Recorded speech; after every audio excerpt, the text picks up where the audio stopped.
এটা শেখ হাসিনার ভাষা। শেখ হাসিনা যে ভাষায় আমাদেরকে ধমক দিত, বিপজ্জনক একটা উদাহরণ হবে।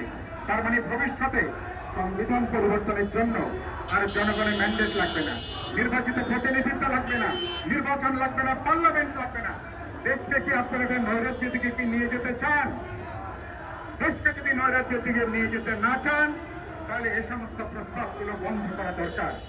আমরা বিপ্লবী ওয়ার্কার্স পার্টি গণতন্ত্র মঞ্চের দিক থেকে আমরা বলেছি, আমরা যখন জুলাই সনদ এবং অঙ্গীকারনামা স্বাক্ষর করছি, এটাই যথেষ্ট বিবেচিত হওয়া উচিত।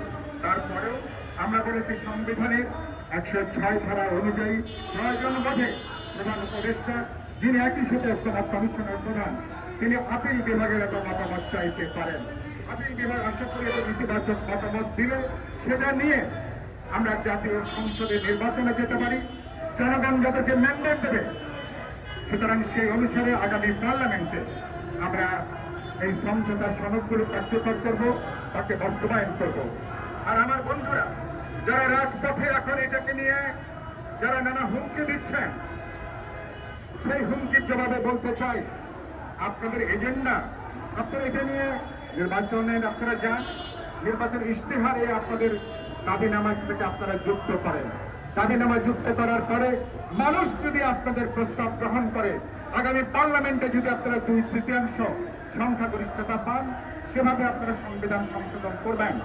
কিন্তু একই সাথে আমি উল্লেখ করতে চাই, আপনারা নিশ্চয় খেয়াল করেছেন, গতকাল জাতীয় ঐক্যমত কমিশনের একজন গুরুত্বপূর্ণ সদস্য ডক্টর বদিউল আলম মজুমদার, তিনি আরেকবার দেশবাসীকে তিনি জানিয়ে দিয়েছেন যে নিম্ন কক্ষে পিআরের কোনো আলোচনাই নাই। জাতীয় ঐক্যমত কমিশন নিম্ন কক্ষে পিআরের কোনো বিষয় এজেন্ডার মধ্যে তারা যুক্ত করেন নাই। তিনি পরিষ্কার করে উল্লেখ করেছেন যে আমরা বিদ্যমান যে আসন ভিত্তিক নির্বাচন, নির্দিষ্ট আসন নির্বাচিত সেখানে যারা প্রার্থী হবেন, সেই ভিত্তিতে নিম্ন কক্ষের বিদ্যমান পদ্ধতিতে সেখানে নির্বাচন হবে। আমরা কেবলমাত্র উচ্চ কক্ষের ব্যাপারে আলোচনা করছি। আমরা কিছু দল উচ্চ কক্ষের সংখ্যানুপাতিক পদ্ধতিতে আমরা নির্বাচন চেয়েছি। এটা ঐক্যমত কমিশনে আলাপ আলোচনা করে পুরো বিষয়টাকে আমরা সম্পন্ন করেছি। এটা নিয়ে রাজপথে নেমে এখন যদি আপনারা পানি ঘোলা করতে চান, তাহলে বোঝা যাচ্ছে আপনাদের খোলের মধ্যে অন্য কিছু আছে।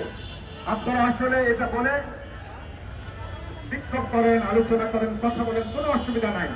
কিন্তু এটাকে যদি হুমকি হিসেবে উত্থাপন করেন যে পিআর কার্যকর না করে আপনারা নাকি নির্বাচন হতে দেবেন না, এটা কোনো গণতন্ত্রের ভাষা না, এটা শেখ হাসিনার ভাষা।